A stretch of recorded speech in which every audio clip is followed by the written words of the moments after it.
After an unequivocal experience of the inefficiency of the subsisting federal government, you are called upon to deliberate on a new constitution for the United States of America. Alexander Hamilton launched the Federalist Papers in 1787. The same year, the framers were meeting in Philadelphia in secret to design a new constitution. In the very first sentence, Hamilton calls upon all Americans to deliberate over a new political system, derived by convention. The vision of just 39 privileged white men, chaired by the richest man in the Confederation, George Washington, who, like a few other notable delegates to the convention, owned hundreds of slaves.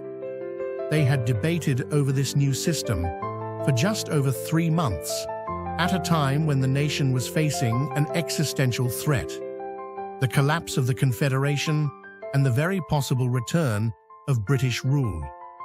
This was a break-the-glass moment. Our framers had to act fast, but to their credit, they understood that this new constitution would require the consent of the governed. This was the very principle underwriting the Declaration of Independence. We fought the Revolutionary War for our right to establish our own government. Anything less would have made the new constitution meaningless. This new political system, however, was strongly contested by the anti-federalists. They had serious concerns about the rise of monopolies and the loss of democratic rights. They feared that the new national government would be too powerful, too intrusive. Today, it appears many of their concerns were fully justified. The political system, which has been held up as an example to the entire world as being democratic, was in fact a step backwards. In actuality, it was designed to represent a minority, and not just any minority. Over centuries, this constitution has created an entrenched oligarchy which now controls the government for its own benefit.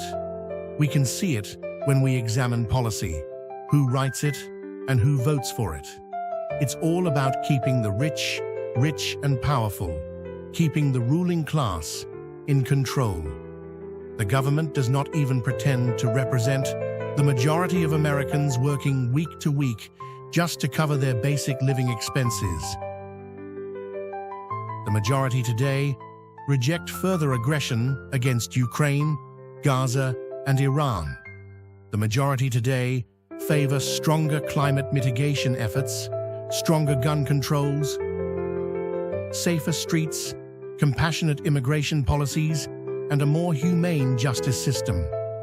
The majority today wants to know the truth about UAP, alien civilizations, the Kennedy assassination, the Epstein files, 9/11, and so much more.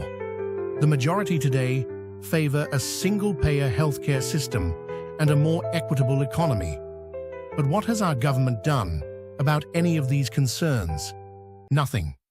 The majority have been ignored too long. It is time to abolish minority rule once and for all. It is now an existential threat.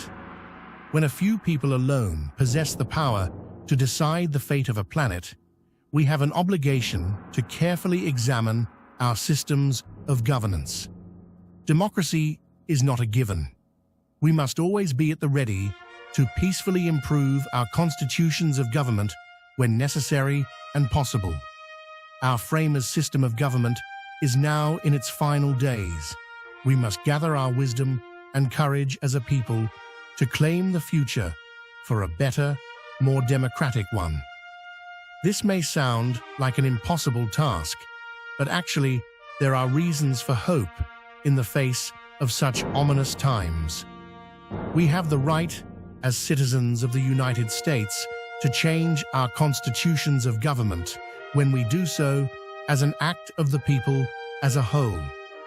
While it may be difficult to organize on a national level for the purpose of deliberating over a new form of government, it is far from impossible, and neither is it optional. The framers did this in 1787. with quill pens, candlelight, and parchment. Today, we can do much better. Our nation must engage itself in a peaceful, constructive, and thoughtful conversation about its political and economic systems before the threat of climate collapse is irreversible, before special interests turn the government into a fortress protecting an entrenched few. We should consider ourselves fortunate to be here in this moment because we have the potential and the responsibility to establish a much more democratic future for the planet Earth. We can change the course of humanity if we sharpen our focus. The United States has a particular obligation to demonstrate the way forward. As the world's first constitutional democracy, we have a sacred obligation to ensure our nation is governed by the people, and not just a few either.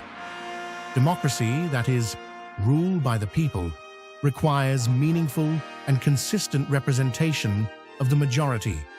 This will require us to thoughtfully and with purpose restrain what has become a very powerful and self-interested minority.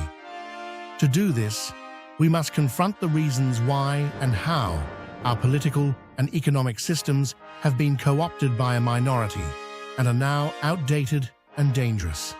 Until we do so, a national deliberation over a new constitution for the United States of America will remain a whimsical footnote, an anomaly in human history, rather than the foundation of our freedoms, and in our neglect to be vigilant over our systems of government.